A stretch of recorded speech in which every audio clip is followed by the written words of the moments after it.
কিছুক্ষণ পরে অফ হয়ে যাবে, আপনি সহ্য করবেন, বাস দেখবেন যে সুন্দর। সবরের কারণে একটা ভালো সংসার পাইছেন। আর আগে 2 থাপ্পড় মারবেন, 3 দিন কথা বলবে না, রান্না করবে না, কিচ্ছু না, বিপদ আরো বাড়বে। ঠিক না? একটা টিপস দিলাম, থ্যাংক ইউ, বিনা পয়সায় হাদিয়া ছাড়া টিপস দিলাম। বাস্তবে যদি ভালো থাকতে চান, সুবহানাল্লাহ, সবরের অনেক গুণ। মানুষ রাগ করে এমন অনেক কাজ করে যেটার কারণে পরে বছরকে বছর পস্তায়। কোন এক সালাফ বলেছিলেন, পুরুষত্ব তো সেটা নয় যে রেগে গিয়ে কাউকে ঘুষি মারলেন বা কাউরে একবারে মাইরা ফেললেন বা কোপ দিলেন। পুরুষত্ব, আসলি পুরুষত্ব সেটা যে তার রাগকে নিয়ন্ত্রণ করতে পারে। সবর আপনাকে সব কিছুতে, সুবহানাল্লাহ, সবর আপনাকে সব কিছুতে ভালো কিছু এনে দিবে।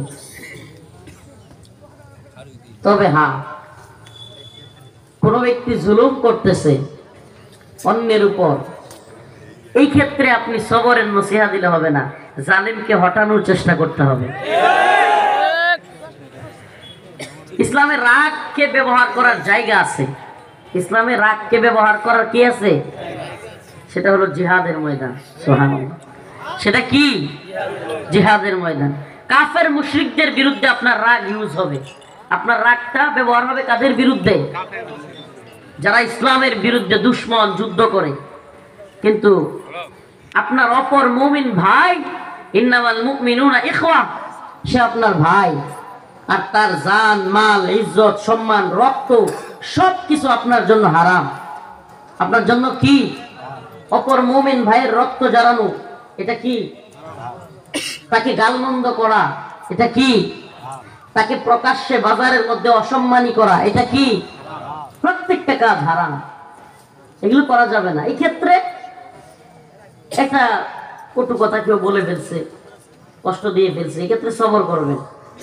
বিশ্বাস করেন, আজকে আপনি সবর করবেন, আগামীকালকে ওই লোকটা আপনার কাছে এসে নতি স্বীকার করবে, ভাই ভুল হয়ে গেছে।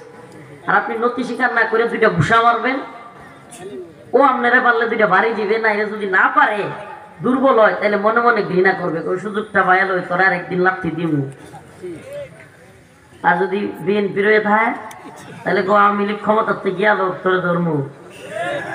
আবার যদি আওয়ামী লীগ হয়ে থাকে, কইব যে নাচানাচি তো করতেছ, কোনো ক্ষমতা তাইছস না, অবস্থাটা বুঝ গেল, আইতাম পারি আবার ধর্ম করে। তো মনে মনে এগুলো বলবে কি বলবে না? কেউ কাউরে কষ্ট না দেয়া, এই রাজনৈতিক বিভাজন, এই অস্থিরতা, এগুলো আব্রাহাম লিঙ্কন দিয়ে দিছে যাতে মুসলমানদের মধ্যে জীবনে কোনোদিন ঐক্য না হয়, ঘরে ঘরে মারামারিটা লাগিয়েই থাকে।